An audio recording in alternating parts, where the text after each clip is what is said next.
This morning, we are talking with Paul Nebb. He is the owner of Titan Technologies, and we're going to be talking about IT security and the 7 critical things to know in IT security. As usual, please use the Q&A function. Please don't raise hands or use the chat box, especially today, because I'm struggling technically and using my cell phone. But if you could just place your questions in the Q&A, and we will get started with the presentation right now. And I'm going to hand over to Paul, and I'm going to mute myself and put myself and turn off my camera and try and get myself sorted on my computer. So I'm so sorry that this is a little bit disjointed, but I'm going to hand over to you, Paul. Hey, thank you, Claire, and thank you everyone for joining us today. It's a little timely that we have this webinar today talking about IT security with the IT security issues that have just been in the news this morning. Watching Good Morning America. I am just going to get my presentation up here. Everyone should see my screen. Yeah, we see your screen. Awesome. So good morning. So my name is Paul Nebb. I'm the founder and CEO of Titan Technologies. We help businesses like all of you here today drastically reduce your security risks and keep your data of your company and the data of your clients safe.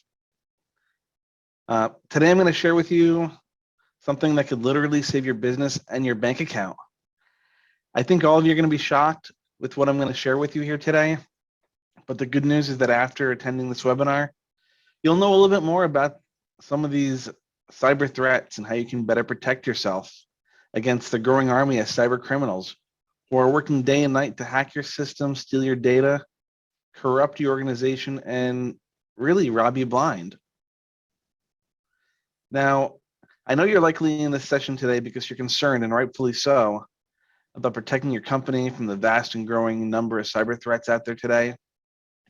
Be it ransomware like CryptoLocker, bank, credit card fraud, rogue employees that could have you down for hours or days just due to an employee mistake.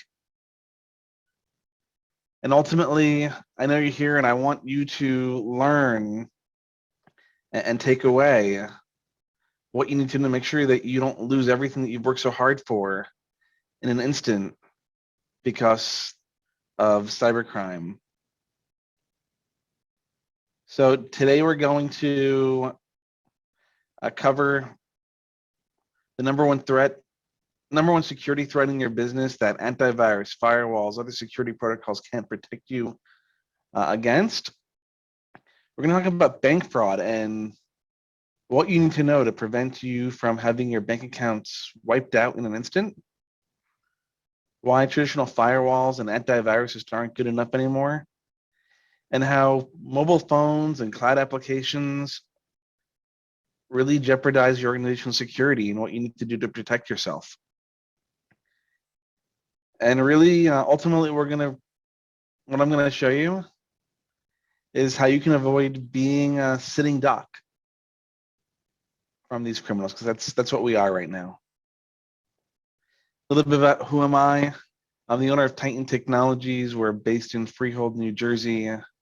And I started my company to be the go-to source for business owners looking for IT support and cybersecurity and risk mitigation. Been doing this now for over 10 years. My background is in risk management. I have my master's in concentration in Law and Terrorism from Fairleigh Dickinson University. I'm a speaker, I'm an author, I have 2 books.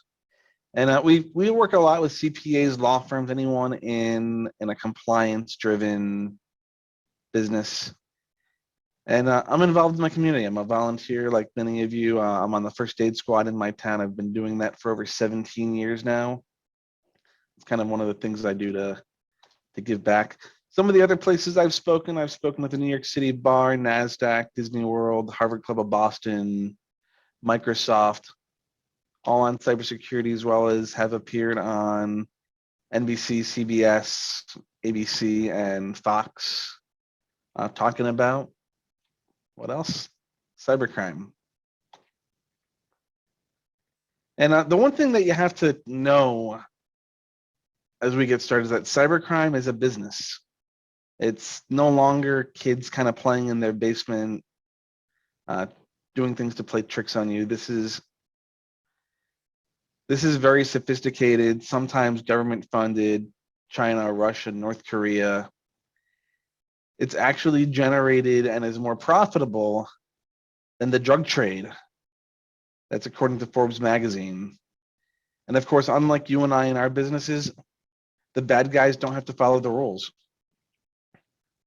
You know, looking back at the evolution of crime, in the old days, it was pretty simple.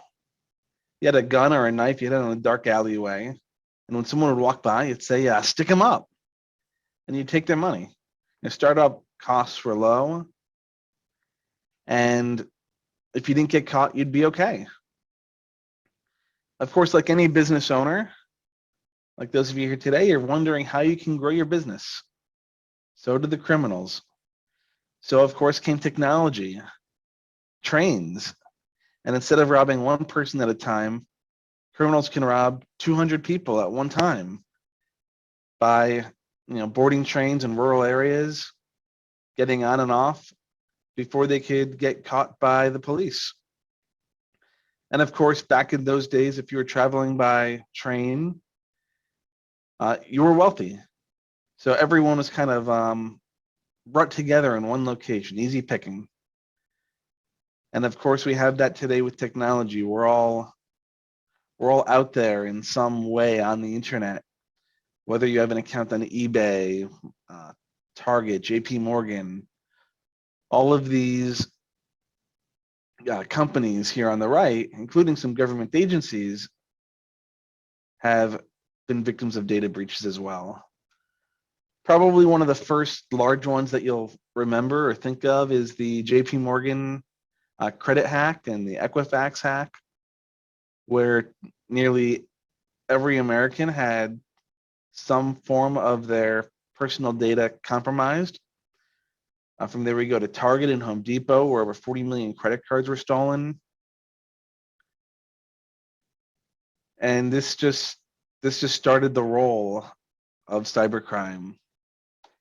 And it continues to be in the news here today, from loyalty breaches with hotels, and the Anthem hack, Yahoo, AOL, Whole Foods, school data being compromised. And again, just this week, we had earlier last month, we had the Colonial Pipeline ransomware incident. And now just this week, JBS, the world's largest meat supplier, has shut down its locations in North America and Australia because of a cyber incident. Warren Buffett says that cybercrime is the biggest threat to business today, bigger than real terrorism. Real terrorism has become cyber terrorism. And you're thinking, I'm just a small business. Nobody wants to hack us, right? But you're wrong. 1 in 5 small businesses fall victim to cybercrime, and that number continues to grow. Because small businesses were the low-hanging fruit. We don't have necessarily the budgets or the security systems that some of the bigger guys have. And, if they're getting the bigger guys, they're getting the smaller guys too. And half of all cyber attacks are aimed at the small, mid-sized business market. So what happens when they steal your credit card number or medical record? Well, it gets resold on this place called the dark web. And you might be wondering for yourself, well, what's my information worth? So credit card details, they trade for between $2 and $90. iTunes accounts about $8, and medical records worth about $50. Interesting thing about a medical record is, what makes it most valuable or very valuable is almost everything about a person's identity can be found in their medical record. And from there, that also leads to a lot of insurance fraud for they'll create fake prescriptions, fake medical visits, bill it to your insurance company and Medicare. You can also purchase physical credit cards on the dark web, credit card cloners, fake ATM machines, and more. And many of these services that you get on the dark web where you buy credit card and personal information, they come with customer service and money back guarantees. And now what does that cost you as the victim, as a business that's been the victim of a breach? Well, about $242, almost as much as a hot dog and soda at Yankee Stadium, right? But that's $242. What is that? That's reputational damage, loss of clients, potential legal issues, compliance if you're in a compliance-driven industry, having to replace the data, and downtime. So I mentioned earlier that small business attacks are happening all the time. So why don't we hear about it more? And it's extremely embarrassing for a business, especially a small business, the community, to admit that they've been hacked. Many businesses as well don't know that they've been hacked because they don't have the systems to know. This is all going on in the background on their computer systems. And of course, it's bad PR, especially in our small communities. If you found out that there was an issue with a doctor or a local pharmacy, what would that do for their business? And of course, still legal ramifications. New Jersey has, like all the other states, do have a breach act, which requires you, based on the loss, to notify the government. And there can be fines set against you, as well as doing things like having to provide credit monitoring, identity protection to your clients, even if they haven't been clients in a while.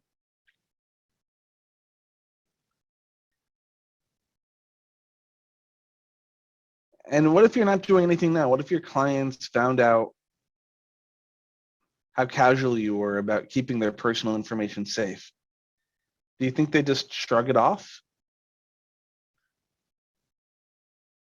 And let's not put our head in the sand. This is a serious topic.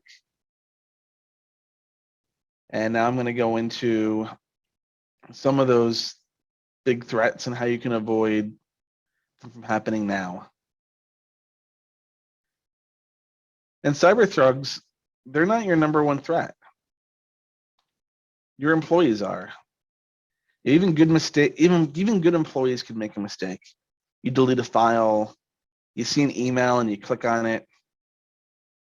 Actually, most cyber ransomware events originate through email. They're not like hacking into your server that way. They're getting permission. They're getting welcomed in. They send you an email with, say, a resume attached. And you click on that resume, and now all of a sudden you have a virus that's encrypting all the data on your network. The other thing as well is employees, especially in where budgets are tight, you might be using free file sharing apps like the free version of Dropbox. And you might be storing sensitive information in there, including your QuickBooks, your client database.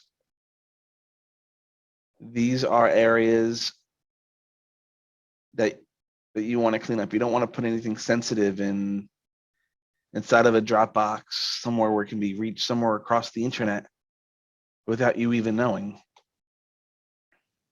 There's over 230, and I gotta update this slide because there's many more than that now, new malware threats being created every day. And the thought of having a firewall or antivirus protect you is just not enough. It's kind of like trying to stop a tank with a squirt gun. It just doesn't work out. The second is bank fraud. So a lot of you think out there, well, if I have an issue with my bank, I'm just going to call them and they're going to give me back my money, right? Well, the FDIC doesn't protect you if a hacker siphons out the money from your bank account.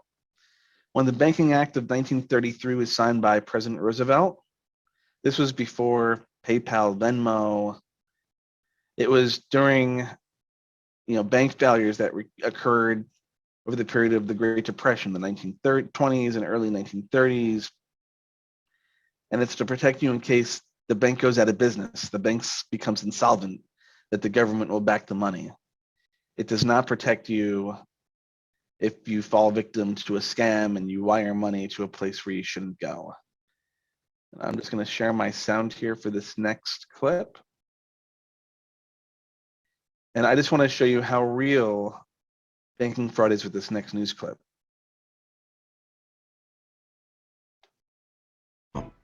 Tonight, the I-Team investigates Wired Away, the warning after a local couple's life savings vanished.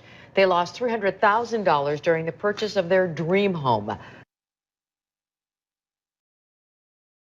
Consumer investigative reporter Jason Knowles joining us tonight with a scam that could happen to anyone. Jason. It can, and there's very little home buyers can do to protect themselves. The FBI says the crime is drastically on the rise. So far this year, thieves tried to steal $1 billion. It starts with an email which looks real, telling you to send your closing money. But before you know it, that cash has been wired away.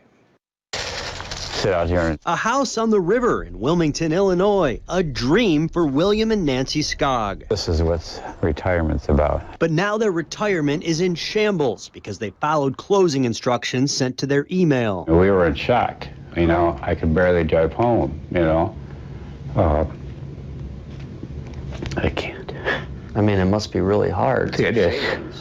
The Skogs unknowingly wired away $307,000, their entire life savings, to thieves who convincingly posed as their real estate attorneys. With no money left, the Skogs' daughter bought the home for her devastated parents.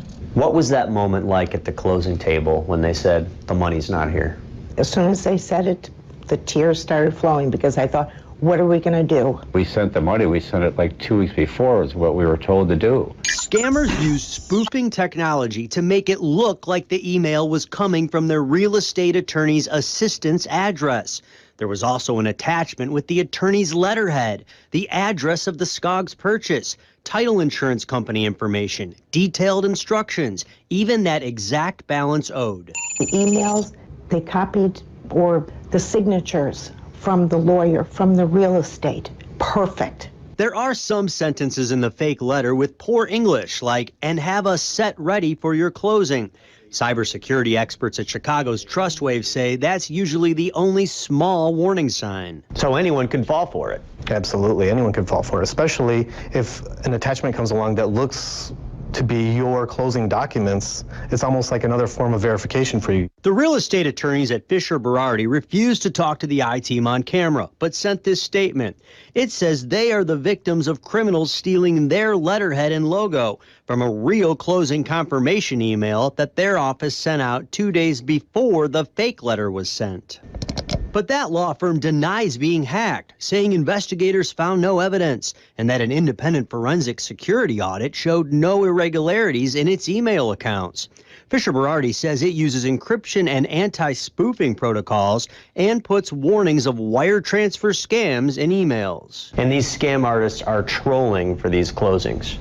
Absolutely. Security experts and the FBI say anyone could have been targeted by the hackers. The real estate attorney, the title company, the realtor. And although experts say consumers are not usually hacked, the Skogs email could have been compromised. Citywide Title did not get back to the I-Team's request for comment, and the realtor saying she was very upset for the family. We will find out who is hacked, absolutely. FBI Special Agent Eric Schiffman says in cases like this, investigators scour servers of everyone involved. What we want to do is find out where the point of intrusion was, who got the original hack, how did they get in, what did the bad guys have access to. The Skogs' only slim hope to recover money may be through an insurance claim of whichever business may have been hacked. It's $307,000 gone. You should always verify with a known contact by phone before wiring money and follow up with that person afterwards. If you've been scammed, you may be able to recover your funds if you tell the FBI within 72 hours. You can also ask to use a cashier's check at your closing, but depending on the amount, it's often required by law to actually wire money now. You should also ask companies if they have cyber insurance, but all of this is so new. Right. Most companies don't have cyber insurance and they're not required to. Really have to confirm it's going to their correct wired account. You really do. It looks so real. Amazing. Just an example of what you can lose due to opening up an email, right? So how can you protect yourself against bank fraud specifically right now? My advice, cancel your debit cards. They're the #1 way that your bank account gets compromised. Have a dedicated computer for doing your online banking, if anything else. Try not to use that computer for anything else, email, social media. Also, set up with your bank, and this works too for your credit cards, email alerts. If there's a withdrawal or transaction that takes place over a certain dollar threshold. Instruct your bank to require your signature for any wire transfers. You can actually go a step further and tell your bank to put a wire transfer block. And actually, if you're taking notes, I would write some of these down. Call your bank, tell them to put a wire transfer block in your account, restrict transactions over a certain amount, and then have your money spread out across multiple bank accounts. They're for minimizing risk. So, God forbid you do have a cyber incident on one of your bank accounts, it doesn't wipe your business out completely. And just to sort of to add to that, Paul, for everybody, because I was a little scattered when I launched the call, this is being recorded, just so everybody knows. So if you're not writing it down or you're not in a position to write it down, you'll be able to look at this on our YouTube channel at a later point, and you'll be able to see all this information again. Awesome. Yeah, there was actually a situation recently where an individual did have wire fraud on their account, and they had a block on with the bank, so it was the bank's error that they allowed the wire fraud, that they allowed the wire to take place. So they were able to get the money back from the bank because of a banking error. But in many, if not all cases, once you wire the money, it's gone. I recently completed a real estate transaction. I was begged, I was told left and right, you have to wire the money, you have to wire the money. Like, no, I'm going to bring you a check. And actually, I had to bring the check a couple of days in advance. This way it would clear in time. But there's no way I would personally wire money to or from me. It's very dangerous. We have a question here as well, which is, are you talking about if it's accounts in different institutions or different accounts in the same bank? So personally, I would say do both, right? Of course, if someone figures out and they get your banking information because they've stolen your online banking credentials, they can get in and see all the accounts that you have at that bank. Of course, there's something that we all do when we do day-to-day business transactions, right? You write out a check, and what's on your check? Well, it's your bank routing number and account number and your name and your address. You can do a little bit more Googling, you can probably find more information on yourself. So there is, if someone was to be sophisticated on trying to hack you to get your money, well, giving them a check is certainly a good way of helping them out. And I would so I would do multiple banks and multiple accounts. I will say as well, you talk about checks. I'll just give you a little anecdote quickly. Years ago, probably about 20 years ago, in a business that I had, we mailed checks, as a standard matter of course. That was what you did back then. There wasn't really there wasn't electronic banking. Somebody intercepted our checks that we'd mailed out, our batch of checks that we'd mailed out. And all of a sudden we were getting people buying computer equipment and having them shipped to Nigeria. And somebody had actually intercepted our checks, cloned my signature, taken the bank account and replicated them, and were writing hundreds of thousands of dollars worth of checks on the account. It was crazy. So if somebody wants to do it, they'll kind of find a way. It is a real problem. Yeah. We you want just to go through some of these other questions on banking while we're on this, yeah, this topic? a couple of quick questions. What about using Venmo or other phone apps, or just sending money to my kids or something like that? Is that, Venmo, Pay? Are you saying those are bad to use? So I think they're safe to use if you know the recipient. Not to go on a if you obviously know the person, have a transactional relationship with them. I did see one of the questions mentioned about paying contractors. I suppose you can do that as well in place of a check. But this is my personal advice, and consult, an attorney. You might be giving up some dispute rights if you're sending something through a Venmo or a Pay, as far as in lieu of a credit card where you have fraud protection.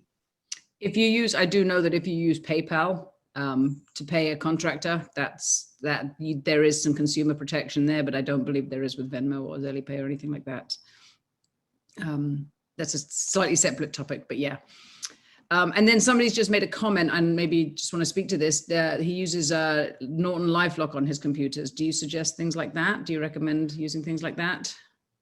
Sure. So those, I would say those would fall into the category of responding to a problem. Okay, I've had an incident. I can call up Norton LifeLock. They have some protection, hopefully, that will get you out of a problem. But what I want you to focus on, more importantly, is preventing a problem. And many of those consumer type services, whether it be like Norton LifeLock, Legal Shield, they may or may not have limitations for businesses. So if you do have a breach or an incident that occurs and it's to your business, well, that Norton LifeLock is, perhaps, I'm not saying that it is or it isn't, read the fine print, maybe have a conversation with them, is for you personally, not for your business, not protecting your clients and any other third parties that you interact with. This is just some advice there. It was mentioned in the clip, but also phishing. I'm sure we all see from time to time, get those emails. They look like they're from PayPal or Facebook. Or you see a friend that goes on their Facebook and it looks like they've obviously been hacked. Key there, and I'll show you in this email here. I don't think I have. Okay, I can annotate on here and draw a line. A couple of red flags in this email here. You can see who the email is from, and this Facebook mail will probably be coming from facebook.com. We'll also add that they did mention Dear Facebook User. Most emails where they come from eBay, PayPal, and they do tell you that their goal is to address it to you personally. So that would also be an increased alert to you that it's not a legitimate email.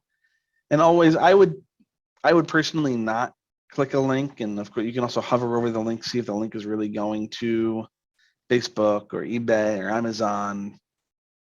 But I would open a new web browser, go to Facebook, log in. Chances are, if they needed to change your password, they'll alert you in that screen when you first log in. And number 2 threat is social media. Of course, it's to business. It's a big time waste. And if you have your employees, if they're allowed to access, Tumblr, Facebook, Twitter during the business day, they're probably wasting your time on doing it on company time, that is.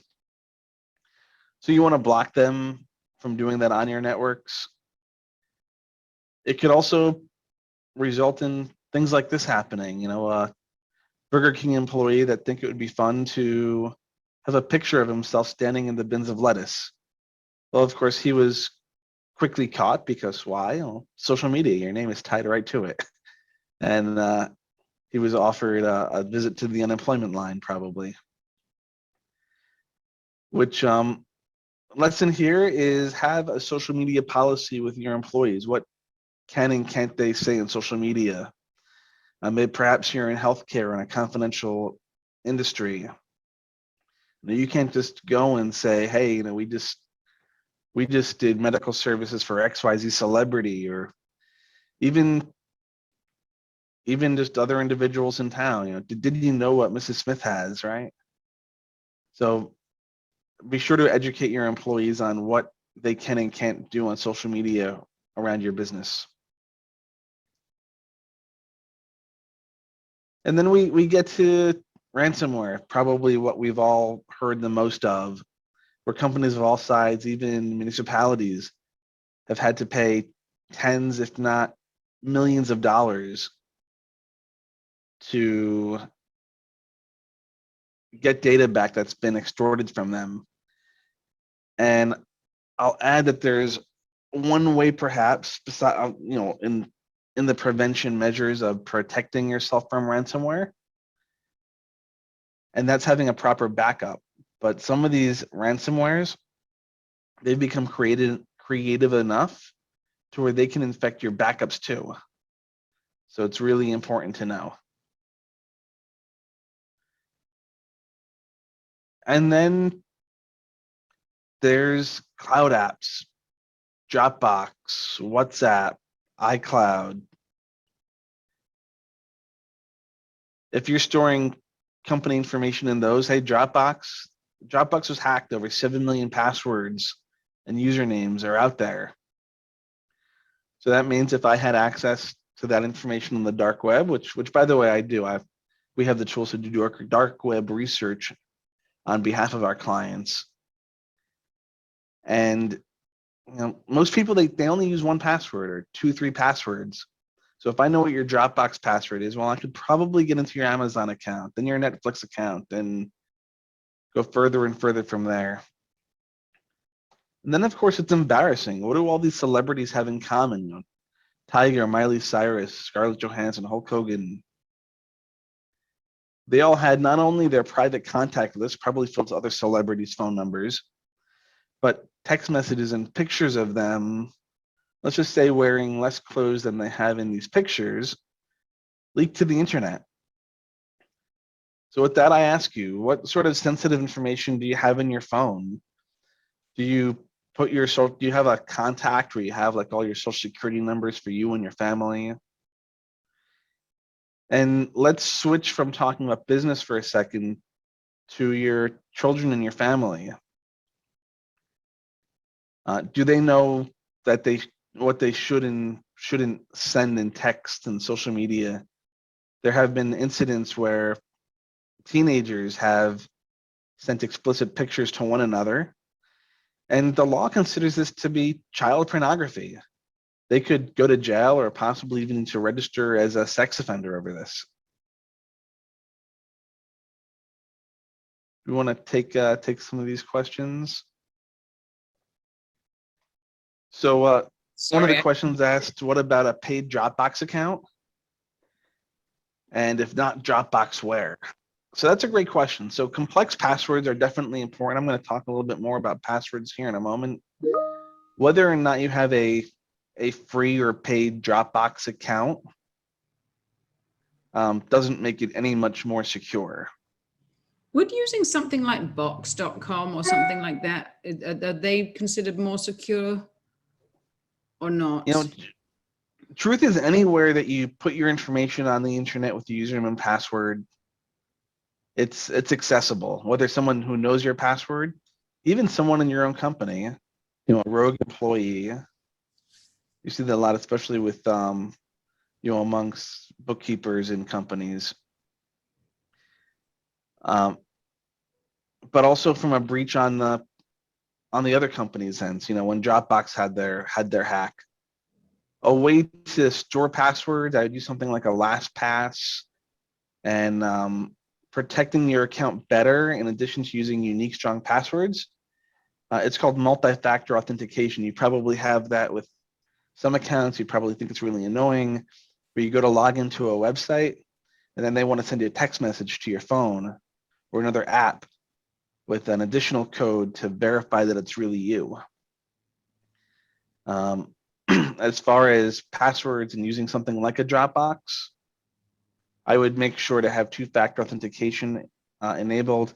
I use two-factor authentication on everything from even just logging into my computer in the morning when I get to the office. And mobile devices and malware, they continue to be on the rise. All of you, you probably remember before your cell phone had a flashlight embedded into it. You downloaded this free flashlight app. Well, that free flashlight app actually took all your contacts and sent them back to the marketing company who created back that app.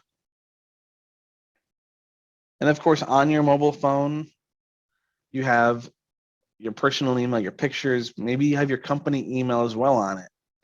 And for those of you who are business owners with employees that have mobile devices, whether they're company owned or personally owned, do you have a kill switch so that if a device, even a laptop, was lost or stolen, that you can wipe it in an instant?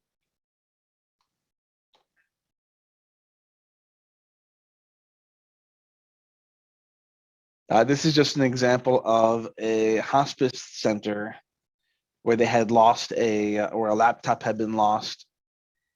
They had received a $50,000 fine from HIPAA, not to mention probably all the other stuff that we talked about earlier, where they had to send a letter out to all of their clients saying that they mishandled data that they should have kept a little bit more protected.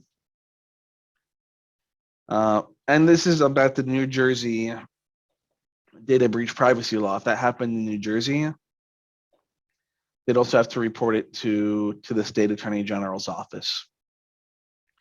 What makes for a data breach? Well, currently the law defines personal information or personally identifiable information as someone's first name or any portion of that, as well as their last name with an element like their social security number, driver's license number, account number. And next is spam. You know, we all get a lot of spam email recently. It consumes a lot of our day. And I mentioned this at the beginning that nearly all of the large breaches in history, from JP Morgan to the 2016 election, a presidential election, to the Colonial Pipeline, they've all been tracked down to someone opening an email that has resulted in the cyber attack. So let's continue on some tips of how to protect yourself. One, of course, is controlling the number one threat, which I said was your employees. You want to provide your staff training on what is and what's not acceptable to do on a company network or company computer. Prohibit access to the network from unmanaged devices. So we talk about this with COVID, with employees working from home. What can they do, and who else is using that family computer? Or do they have a dedicated work computer? You know, it's one thing to say, don't steal the toilet paper, and it's another thing to put a lock on the door. So you want to do both. You know, have these procedures in place, and then so that they know they can't do it, and then use technology to enforce that these sort of things can't be done willing or accidentally. And cybercrime is always changing. You know, if we had this webinar a couple of years back, we wouldn't be talking about these topics. So cybercrime, always doing ongoing training with your employees. What we do with our employees and our clients is we have a program that sends out fake phishing emails. So it's an email that looks like it's coming from one of our suppliers, or a bill that we send to our accounting department. And we want to see, would your employee, or you yourself, actually click on that link and open a potentially malicious email. Next is having a good firewall and network security. What a firewall does, it helps to tell the difference between good traffic and bad traffic.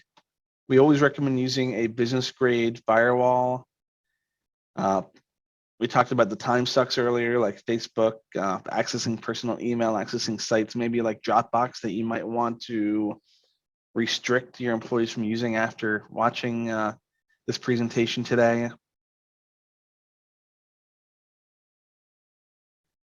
And the firewall can also help you control what employees can see when they're out of the office or on a mobile device, as well as control your Wi-Fi and guest access.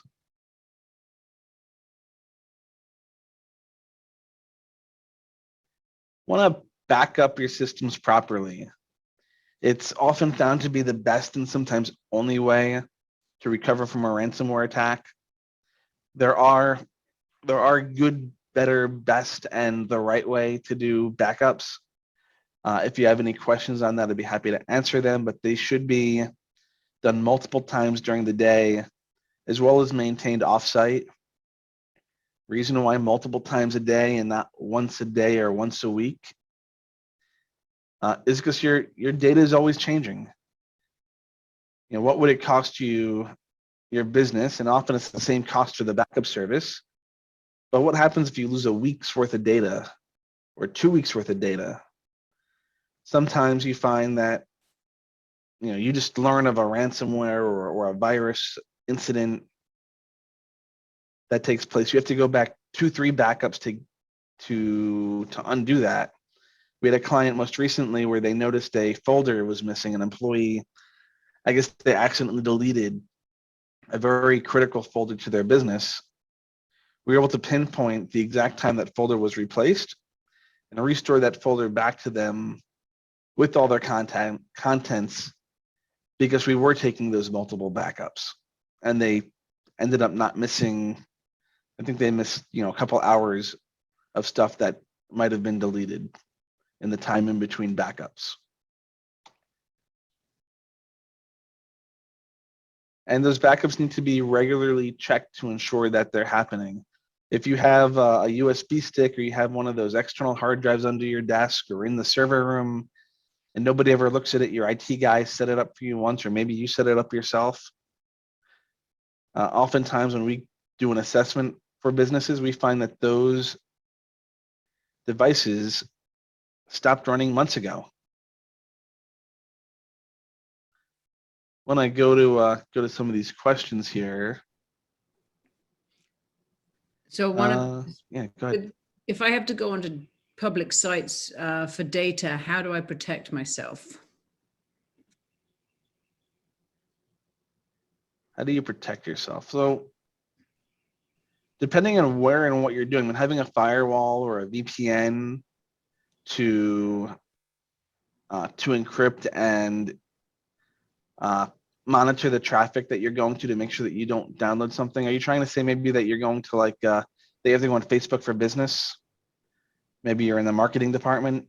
Yeah, maybe Kevin, if you want to maybe just give a couple of sort of examples of that might be helpful. But we do have clients where we block them from going to sites like Facebook and YouTube, but the marketing person, well, that's their job.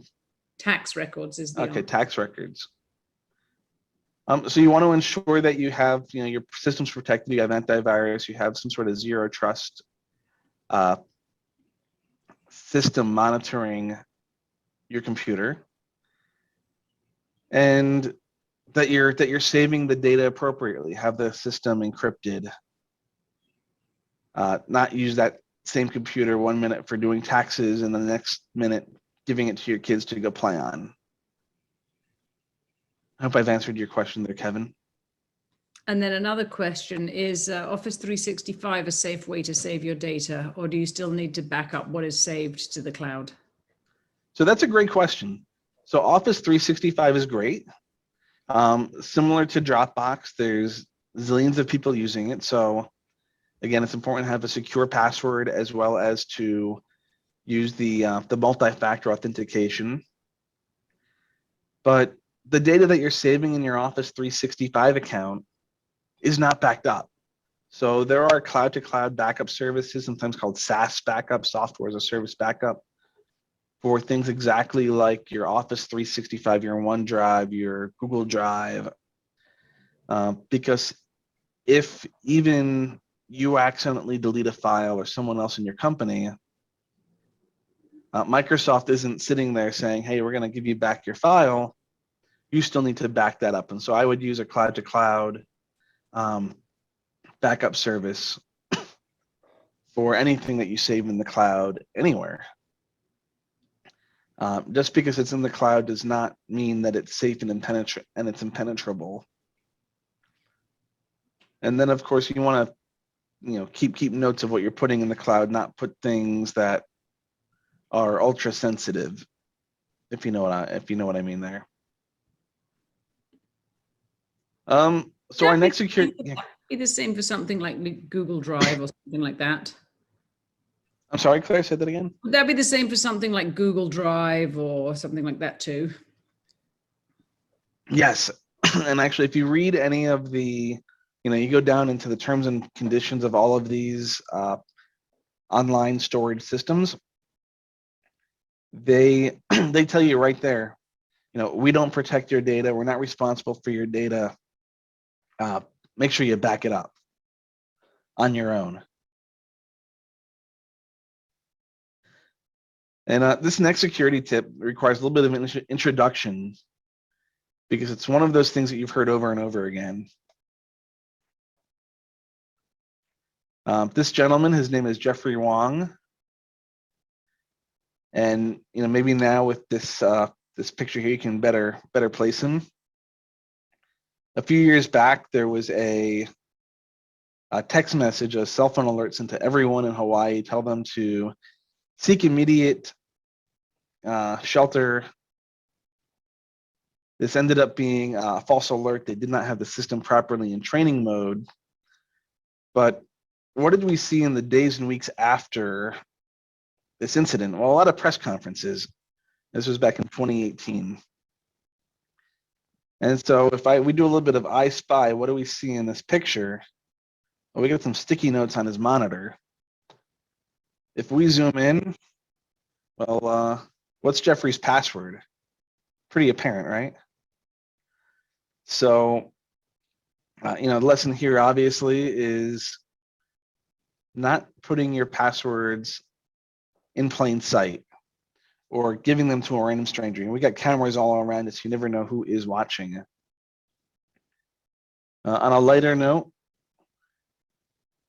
here's a little video about passwords. Passwords are. What is one of your online passwords currently? It is my dog's name and the year I graduated from high school. Oh, what kind of dog do you have? I have a Chihuahua Papillon. And what's its name? Jameson. Jameson. And where'd you go to school? I went to school back in Greensburg, Pennsylvania. What school? Hempfield Area Senior High School. Oh, when did you graduate? In 2009. Oh, great. It's like my cat's name and then just like a random number. Okay. Have you had this cat for a while? Yeah, she's my childhood pet. Aw. And what's her name? Her name is Jolie. Jolie. So like a password of yours would be Jolie and then a number. Yeah. Like number 1? Like my birthday. Oh, when is your birthday? June 12th. Oh, nice. And what year were you born? 95. Oh, great. So Jolie, 6/12/95. Yes. Got it. So you mean to give my password right now? No, I cannot do that. But we all want to know what it is so we can tell you if it's strong or not. Oh my goodness. Let me think. Okay, one is Tel Aviv. Yeah. 468, and then Israel. It's only 3, but it's for me it's strong enough. Ireland 1 2 3 4. Gemma 1 2 3. Spelled Gemma. Well, most of them are Italian. Oh, beautiful. Yeah. Like what's a good Italian password? My grandma's name. What's your grandma's name? Maria. Maria. So Maria is your password? Oh yeah, now you know my password. Oh yeah. All right, so this next exercise, I'd like everyone to type their passwords into the note. Don't do that. Don't tell us your passwords. But how can we come up with secure passwords? Passwords should be, complex and different for every site. Don't share passwords even within your own company. Using programs like QuickBooks or bank account access. Our bookkeeper, she has her own access into our bank accounts with her own username and password with delegated permissions of what can and can't be done. And I mentioned this earlier, but use the multi-factor authentication wherever you're able to.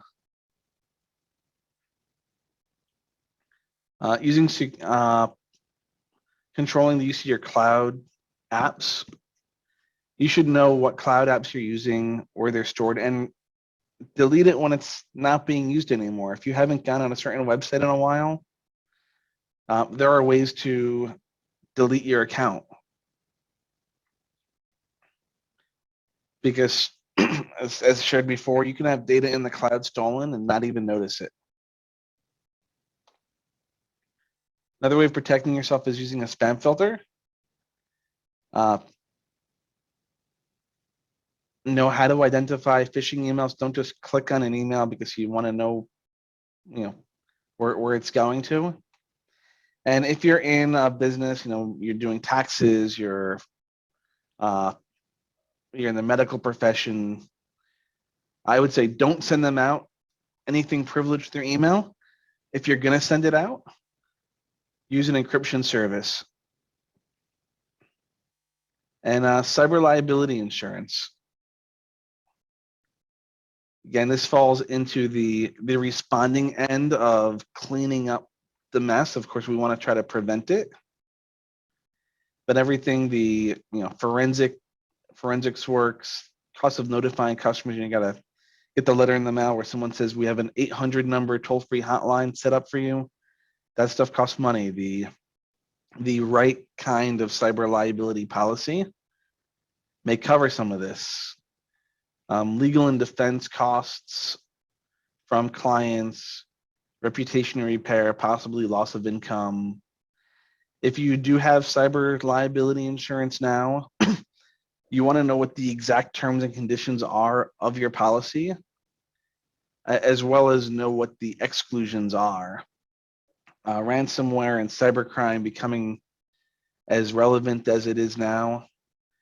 There are companies that are just not writing any more ransomware policies, especially for certain industries, because of, they're losing money. Insurance companies don't like to lose money. The bottom line is you need to get serious about protecting yourself and your company against cybercrime. So what would you do to protect your organization? First, have a threat assessment performed. Know what's good and what's bad, similar to, maybe walking around, you're buying a home, you do an inspection before you buy it. This is the same thing. Have a IT professional come in, assess your computers, assess your system, see, are you really backing up? What are your areas of risk? And is everything doing what you need it to? Based on that threat assessment, we create an action plan. Okay, we found that there's a hole here. How do we fill it?